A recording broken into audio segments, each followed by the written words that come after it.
Dynasties and Dystopia by Nyan Sangetsu, Chapter 3. Family is Family. I used to be just like you, Vi, a punch drunk dolt who thought he could take on the world with nothing more than a bit of grit in his fists. I shouted and screamed with the best of them, raged with the worst of them. But you're a leader. I never was. Those kids look up to you, you know. Take care of them. Be a good leader. Just a man. Family is family. It was stable. Jace almost couldn't believe his eyes. A quick blink followed by a second, now a third, and yet still the scene before him did not change. He peered at the aperture and the fragile gemstone contained within, half expecting it to explode at any moment. Other tests had done just that, yet somehow, some way, this time it had held. It was lifting things, sending scraps of metal floating into the air, a field that seemed to spread a little more with each passing moment. Given enough power, it would likely lift people, entire vessels even. Remarkable, he murmured. I had hoped, but to see it actually function. On a whim, he flicked a screw at the device and passed through unharmed, floating idly by. Unfettered by gravity, it drifted right up to the ceiling and dangled there, just out of reach. Jace inspected the device anew, unable to quite contain his smile. Was it the runes? Had he cracked it properly, properly like Naruto instructed, or was this some other influence at work? He had come down on his shoulders. Not bad. Look stable. What's next? Jace babbled for a moment before sense reasserted itself. What had he called them? Shadow clones? The ability to leave behind a copy of oneself and use it to act in their stead. That was fascinating enough in his own right. And eerie. The inventor shivered a little. Naruto wasn't really here at the moment. Not the original. He'd gone elsewhere, leaving a copy of himself behind with that strange scythe of his. The weapon wouldn't speak to him, but could feel its eye watching him from the corner of the room. So long as it didn't try anything, he was willing to let it be. It wasn't as if it could move without him, but enough of that. The council must be told of this glorious discovery, and that they would, just as soon as his new partner returned from, well, wherever he had gone, because this would change the world. This was Hextech. They were moving. Ari wasn't sure why, only that they were. He'd gone suddenly, leaving early in the morning. He'd asked her to come with him. It was that or stay behind and watch the odd little human known as Jace, and so she had followed as he led her down into the Undercity, into the muck and the grim and the filth of Zon, unafraid of for perhaps the first time in her life. She felt full, sated, content. Merely being in his presence kept her hunger at bay. She knew it was temporary, but it wouldn't and that it wouldn't last, that she might lose control at any moment, try to feed on him as she had so many others. But for now, sorry for dragging you down here all of a sudden. Naruto's voice drew her from her reverie like a lover's laugh. Just stay close, okay? This won't take long, then we can talk. Ari hunched down into her robes with a soft sigh. She wanted to hold onto this moment, to cling to it, him, as long as she could. All right. Naruto patted her head. Good girl. Ari's tail twitched just once, the merest flick, yet it betrayed her anxiety. He saw it, those keen, slitted eyes narrowed behind his mask. Well, don't just stand there. Come on, there's work to be done. She hastened after him. After all, she had waited so long to meet him. Now that she had, she would follow him wherever he went. Her gaze strayed, narrowing but a little as she realized just how many were staring, more than a few. She could hear them muttering. One of them asked how much she cost. Golden eyes narrowed. Cost, as if she could be bought. Perhaps a snack would soothe her temper. Seems we've taken in an odd little fox. Naruto held back a laugh as he slipped through the lanes. As ever, the thick air was familiar, if slightly less poisonous than he recalled. He wasn't sure if that was a good thing. Times had been easier when it was just the three of them, him, Vander, and Selko. Simpler times when he devoted himself to a dream of freedom, the whole of the underground united as one. Before he'd lost hope, before he'd thrown himself into the singular purpose of finding his way home, before this curious girl had come to his door. Truth, true to form, young Ari shadowed him every step of the way, not quite clinging, but not letting him out of her sight either. He didn't know what to make of her. Her tales drew more than her tales drew more than a few appreciative looks from the denizens of the Undercity, and yet for all her anxiety, she could clearly defend herself. When someone tried to grab them, she clawed their eyes out. Another had the very life leached from their bonds, leaving them a shriveling husk in the street. Kramer whistled in the back of his head. Might want to watch that. It wasn't that he regretted taking her in, rather, he simply didn't know what to make of her. Whatever the case, she seemed to have laid a claim to him since their first meeting. Now, if he only knew what that claim was, he might be able to make some semblance of sense from this. Sooner or later, he would. Until then, it was just a matter of time. In the end, he found his quarry easily enough. Much like Vander, Silko had those who worked under him. Unlike the Hound of the Underground, those minions were a good deal less cautious. It was the simplest things to tag one of those boys and follow them from a distance, let them lead him and Arya down into the depths of Zon. He'd fallen out of touch, out of favor. Zon had forgotten him. Time to rectify that. Selko was no stranger to violence. Quite the contrary, he embraced the concept.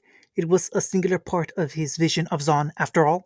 Power, real power, only came to those who did anything to achieve it, just as the only way to defeat a superior enemy was to stop at nothing, to become the nothing, to become the thing, the one that they feared. Likewise, when one fought for the freedom of one's country, a bit of bloodshed was inevitable.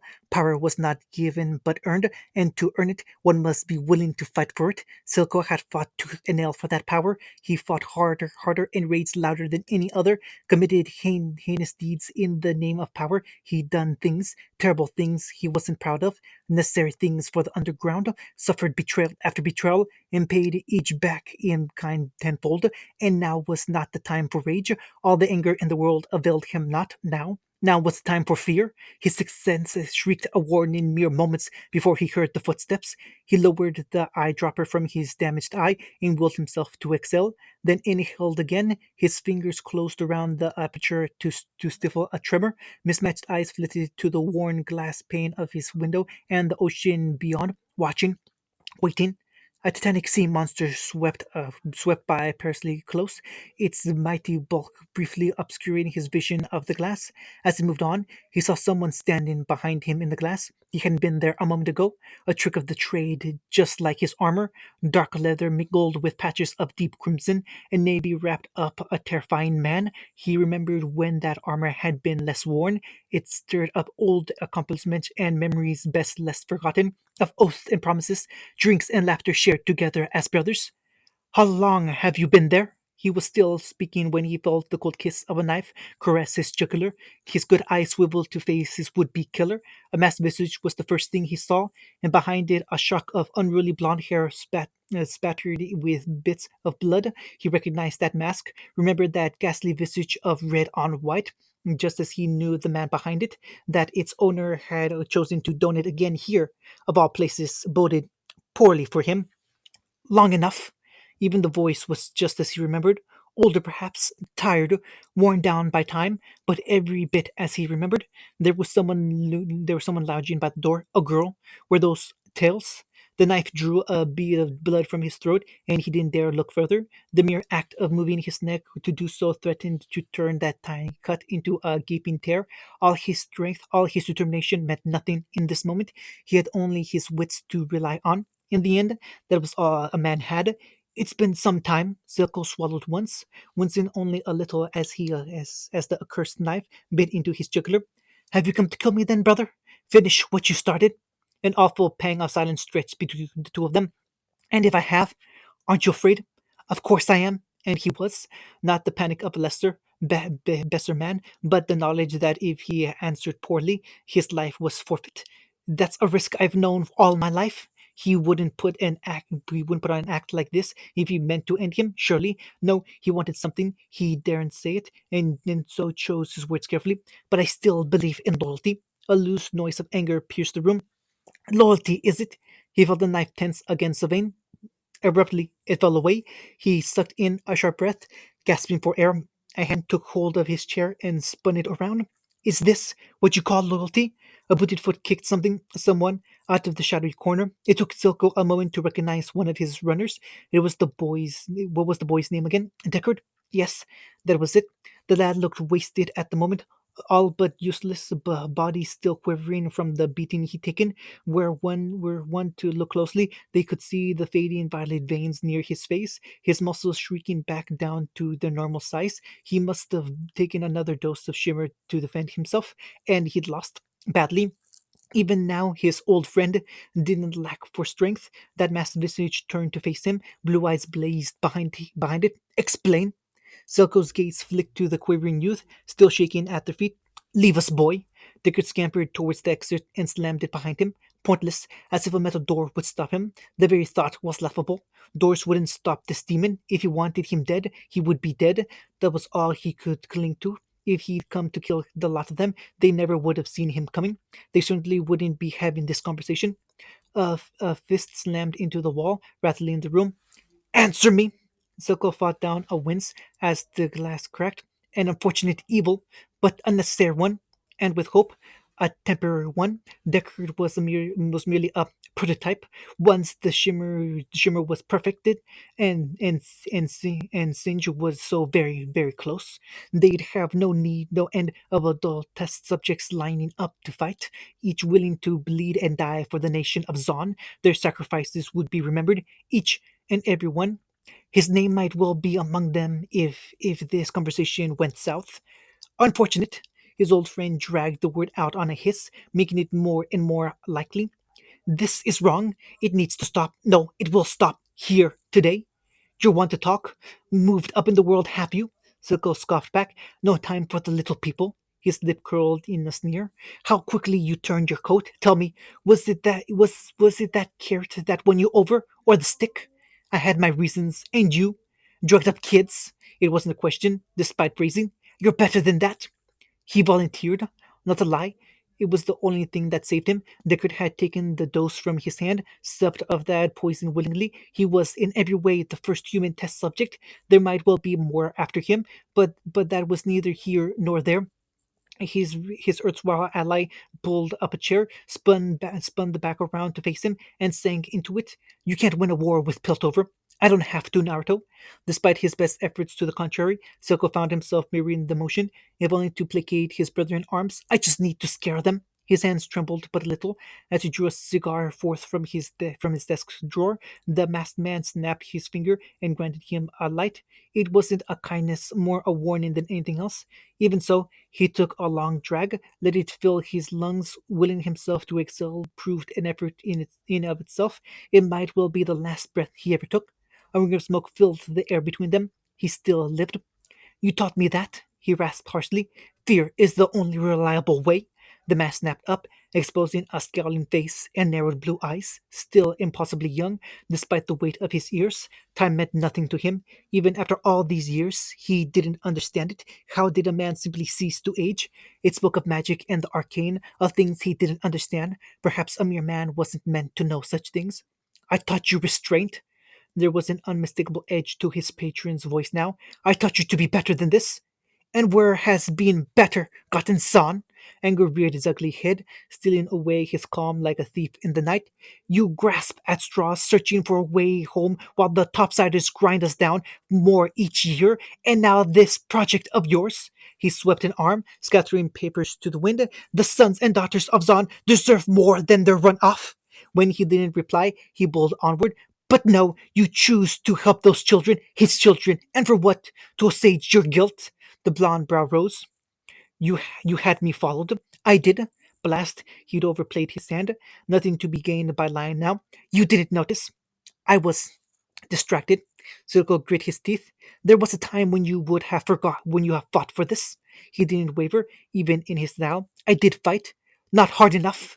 Silco burst to his feet and slammed both hands down on the table, open palms rattling the worn wood. With your power, you could have conquered. That's enough, Silco. Naruto never raised his voice. That was the worst thing. He didn't have to. The quiet fury of a shinobi. Silco found himself flinching regardless. For an awful moment, he glimpsed the monster beneath the mask and shivered. This man was older than Piltover and Zon combined. Although he wore the guise of a man, he was so much more. A spike of killing intent hit him dead in the heart, stilling the words on his tongue. His legs folded beneath him, sending him crashing back into the chair. Neither moved. This is your home. Silco broke the truce first. You helped build that. You helped build these very walls. Do you even remember? Of course, I remember. A finger tapped the desk. I remember it. All of it. Every bit of it. Do you remember that day? Zilko grit his teeth in a snarly voice, in a snarled voice gone hoarse with emotion. Bleeding from a dozen wounds, my eye nearly gone. And what did you do? The mask came back down with a soft click, concealing Naruto's face once more. I saved you. You were the greatest of us all. If you had stayed, the nation of Zon would be. I chose not to be a conqueror. That's no way to live. Leave the kids out of it. Why should I? The pressure returned tenfold, strangling Silco's snarl in his throat, and then he understood why. Why this man who had fought with gods and demons, who had slaughtered enforcers by the dozens, why he had run away from all this and hidden, why he had come back after all this time and not simply slaughtered him in his sleep. He had been kind because I came down here with an offer for you. Naruto raised a hand, dangling a single key upon it. Accept, and we can both benefit. You'll have your nation of Zon. Zuko's gazed straight to his hand. They had been friends once. Unlike Vander, this man had never tried to kill him. Betray, yes. Abandon, certainly. But there had never been violence between them. He'd lost the finger preventing just such a killing. And very well. He drew up his chair, sat behind his desk, and steeped his fingers. I'm listening. The key vanished up his sleeve. I've seen pieces of what will happen. Been messing about with relics again, have you? The blonde grit his teeth so hard he heard something crack. I need you to give Piltover a push. No killing, just a good nudge. And Silco waved him on, laying his chin atop his hands. He settled into wait. He sat there as his old friend laid out his intentions to him, clear as day. 5 minutes passed, and when Naruto finished, he drew himself up. And they call me a monster, he said softly, shaking his head. I have just one question for you. The cold mask tilted, and that is, are you with me? He leaned forward, or against me? Naruto lifted his mask and pulled it from his head. He held it in his hand, turned it end over end, considered it for a long moment. Then he flung it to the floor. It struck the ground once, bounced, and landed in Silco's lap. There had been a time before the drowning when such an act would have terrified him. Now he quirked a brow. Naruto stood slowly from where he sat. He extended his hand, palm splayed out towards him. Do we have a deal? Well, Silco blinked once at the startled expression his comrade wore. I suppose that's answer enough. Together they shook. Previews. What's all this? It was too much to hope Vander wouldn't notice their haul. Vi hid her arms behind her back, feeling every bit a naughty child. All right, spill it. Where'd you get all this? Vi stilled. Deny, deny, deny. We didn't steal it, Potter argued. He gave it to us. Shh! Gave it to you? He knew your name? Now it was Vander's turn to freeze. This guy you met, what did he look like? Not as a nice guy. He's not who you think he is. Milo wagged an eyebrow at her. Ew, gross. Potter slapped at him. I had slapped his arm. Not like that. Vander sighed. Everyone out. He sat before her. Those kids look up to you. Vi sighed and cradled her gauntlets close to her chest. Yeah, I know. No, you don't. Her mentor sighed. When people look up to you, you don't get to be selfish. You say run, they run. You say swim, they dive in. You say light a fire, they show up with oil. But whatever happens, it's on you. A shadow stirred in his peripherals. No, it might be better to say the rest of the man emerged from the shadow itself. She couldn't take it anymore. Naruto jolted as Ari pounced on him. She expected death and despair from him, extinction as she fed on his soul. Instead, she received laughter. Hey, that tickles. Oh, that's unexpected. Vi's head poked in. Oi, old man, I'd need more ammo. Naruto looked up from his workbench. How quickly she changes her tune. May I present my associate Naruto? Much to Jay's chagrin, the man nearly grunted. Hello. Mel quirked a brow at the blonde. Not terribly talkative, is he? Harsh blue eyes cut at her. He is, when he meets someone worth talking to. Behind them, Victor whistled. End of chapter 3.